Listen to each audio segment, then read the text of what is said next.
wish I could explain over the camera the smells, the pine and the cool mountain air and the breeze and just all of the senses, but I can't. You just have to experience it for yourself.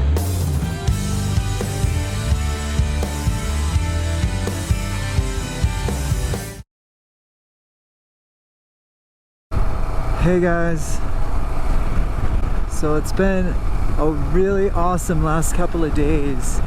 I'm in the mountains of the San Juans here, and I'm heading south back to Durango. I've left Silverton and I'm just working my way through these twisty roads and beautiful scenery.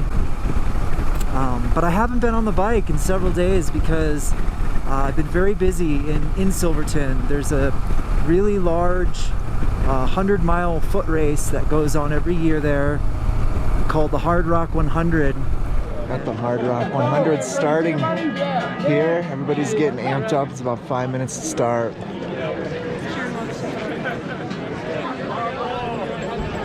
The tension is palpable.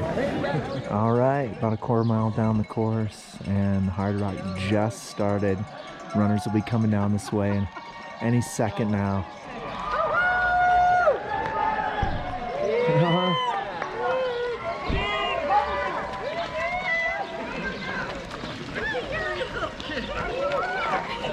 Go Mike! And I was in charge of running an entire aid station this year. I was the captain of an aid station, and I had to, I basically oversaw the entire operation of that station and took care of all the volunteers and cooked all the food, and it was very, very busy and a lot of hard work, but it was very rewarding, and I love doing it. I've done it 3 times now, and I've also run the race once myself, and I've loved it. So I'm leaving now to head back home, but with that said, I should also note that I haven't slept very much in the last 48 hours, which is not a particularly good state of existence to be in when on a motorcycle. So I feel okay, I feel alert, I'm awake, but I know that my judgment and my cognitive abilities are probably slightly impaired. So I'm gonna take it very easy today and just try and check off a few miles. I don't know what else to say. I'm just in a really happy place, and I'm so glad that I was able to share some of this adventure with you all. And I guess if I could make a recommendation and reflect on my little trip that I've taken, it's that part of the reason that I bought this motorcycle was to really see how I would like adventure riding. Is it something that would really click with me? And it really has. I mean, I know that I've only taken one trip and I've only really gone camping to one place on this trip, but loading up this bike like this and coming up here and visiting all these places along the way, it's really just given me a sense of, I don't know, of extreme contentment and wonderment, just connecting in a way that you just can't do in a car on a road trip. I don't know.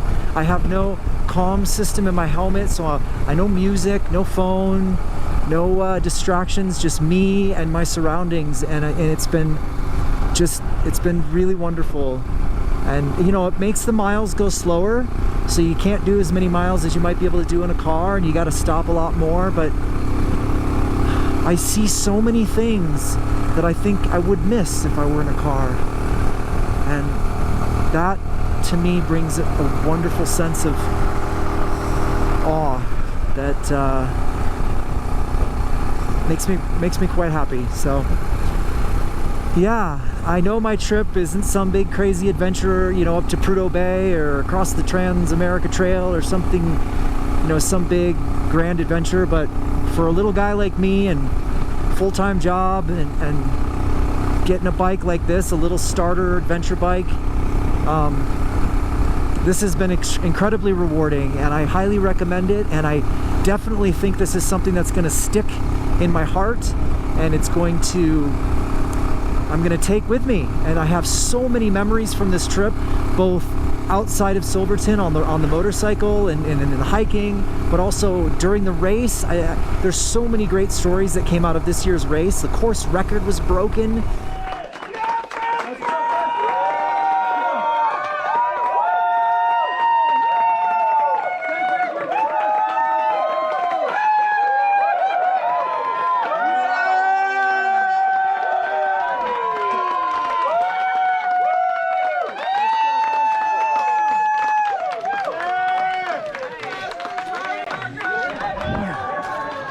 So fast.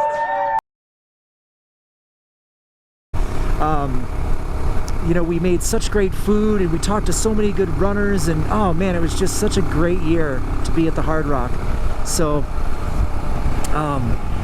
yeah, I'm coming away, I'm coming home with just so many memories and so many pictures ingrained in my mind, like this picture right here. I mean, look at that view. How can I don't even know what to say. This road is spectacular, absolutely stunning. And this is just any other road in Colorado. They're all like this. It's unbelievable. Everyone should bring, anyone who's interested in this kind of riding and in this kind of scenery and in being up in the mountains and just taking in your surroundings. I can't recommend Colorado, the San Juans, enough. There's so much to see and do here that will just leave you speechless. Really will. You might watch this video and you might see something out my visor here, out the camera, and say, you know what, damn it, life is too short and I waited long enough. I'm gonna go get myself an adventure or dual sport bike or something and go see the world. I wish I could explain over the camera the smells, the pine and the cool mountain air and the breeze and just all of the senses, but I can't. You just have to experience it for yourself. The wildflowers,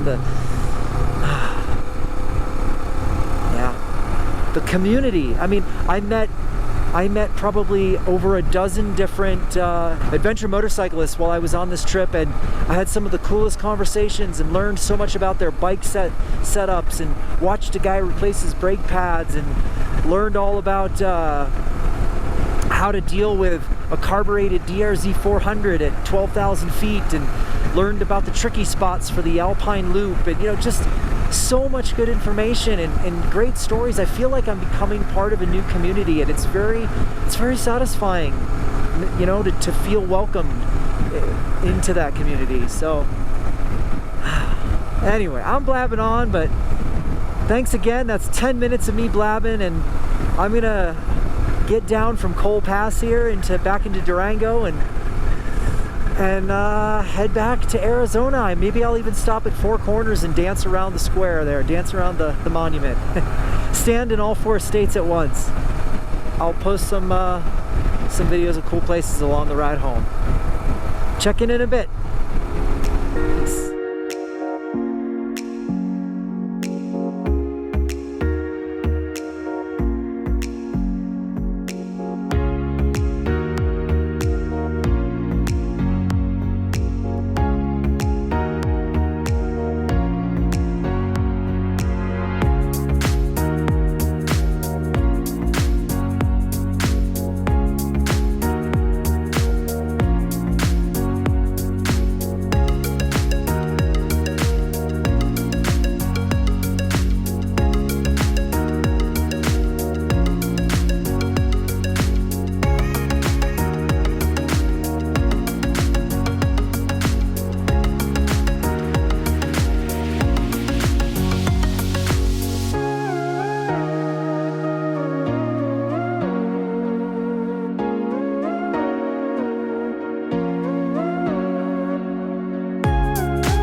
USA.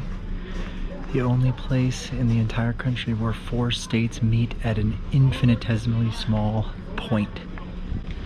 So I'll leave you to ponder the thought of, does Colorado and Arizona share a border? Technically, no. They share a point. Anyway, it's way too busy. There's literally a line to take pictures. I'm still here at Four Corners. I'm out back, and it is probably 105 degrees here. Really hot. I just want to get back on the road, but really cool landscape. Very different from what I was in just a few hours ago. You can actually see Shiprock way off in the distance there. So that's Arizona, that's where we're going. Back up onto the plateau, so onto the high part of the plateau. And that's the Ute Mountains and the rain that we just came from. Alright guys, it's very windy. I just entered back into Arizona, and I tried to visit Four Corners as you saw, but it was extremely hot and exposed. The bike is showing 117 again. It was probably about 100 degrees. Very uncomfortable in my riding gear to walk around in. And two, it was just so busy. There was a line that was queuing up just to take pictures at the point in the center of the monument. So, you know, I've been here before, I've taken pictures, I've done all the goofy poses across the 4 states, so it wasn't worth my time to sit there for 40 minutes in line to wait and take a picture. But it is a really cool place geographically, if you're into geographical oddities like I am. I mean, it's, as I was saying in the previous video, it's the only place in the United States where 4 states meet at an actual literal point. We're going to be going through some pretty remote towns. This time, you know, on the way out to Colorado, I drove across the southern part of Navajo Nation, just below the Hopi Nation, in fact. But now we're driving all the way up at the northern edge of the Navajo Nation, just south of the Utah border. And we're going to be going through some pretty big Navajo cities. So we're going to be going through Kayenta and Tuba City. We are now in the town of Tiknospos, which is a Navajo town. Very small. And we're going to be heading right towards Kayenta.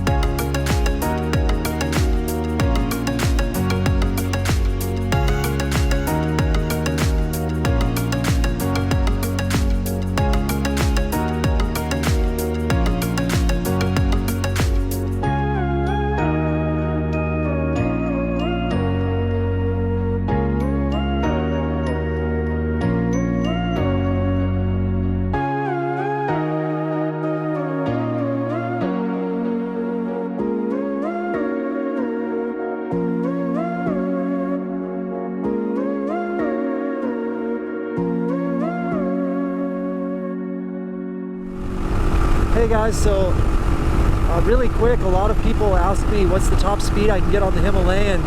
Right now I'm on this straightaway in Navajo Nation, and I've got it fully wide open, and it's going almost 6,000 RPM, and it's doing low 70s, maybe 71, 72. A few minutes back I actually had it up to 75, but I was on a slight descent. So that's your answer, at least for me.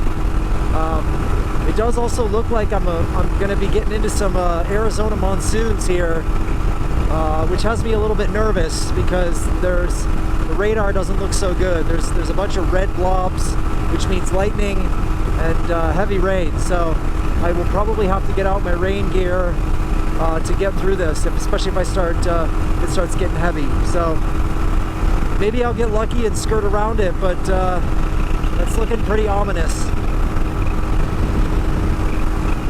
So hey guys, I'm heading into some crap here for sure, but I did look at the radar, and you know, there's just a bunch of independent cells. It's very monsoon-like, so I'm hoping that maybe I get lucky and just, you know, skirt all the cells and kind of thread the needle. It looks like there's a big cell off to my right over here, but you know, if the road turns left up here, I might avoid it. I don't know, but regardless, I do have my raincoat on, so that means it probably won't rain on me. You know? I'm getting pretty far in my drive today. Actually, I'm making really good time. I've got 70 miles until I reach Highway 89. Basically up by the north end of the Wupatki Sunset Crater Loop, and then it's just like a 50-mile ride back home. So I don't know, I may just keep going. I think I will probably. Look at this outcrop to the right. That is just magnificent. Look at that.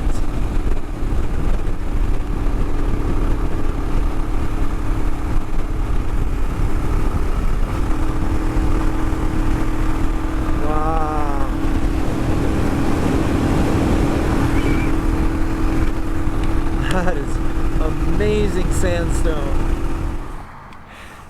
Hey guys, I am in Tuba City, Arizona, and I have so far avoided the major cells of rain, and I am within view now of the San Francisco peaks. I think about 70 miles from home, so it's pretty exciting. I took a break here to drink some water and swap out my battery and just, I don't know, just take a break, stretch my legs out, and feeling pretty good. I'm definitely starting to feel very tired, so I just got to make this last push, and I think I'll be okay. So this gas station is all run down.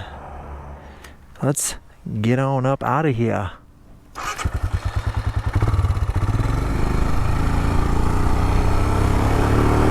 So we are almost finished traversing Navajo Nation. We are just about to get to Highway 89 up here and start heading south towards Flagstaff. I can just see Mount Humphreys and the San Francisco peaks jutting out behind this one little ridge off to my left. So I am within sight of home, and I have gone 284 miles. So that's about how far I went on the very first day, and I've still got 73 to go. So this will be my longest day of the entire trip. But the bike's running fine. I just emptied out both my spare canisters just because I don't want any gas in them when I get home, and I'll have plenty of fuel to get home. And yeah, everything's been going really great today. I have been a little tired, but much more awake than I was expecting to be. So I just kept going, and then when the rains came, I decided to try and take advantage of the narrow corridor that I was seeing and get through the rain. So I've done really well, and there you go. There's the San Francisco peaks off in the distance there. So we are almost home.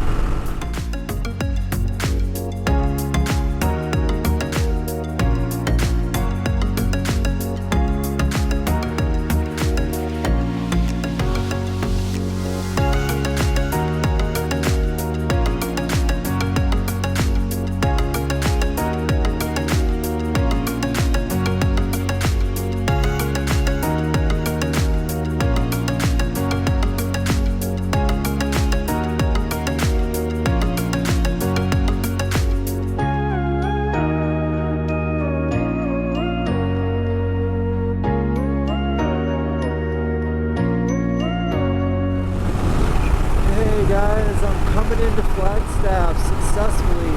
The bike's still running great, no major issues.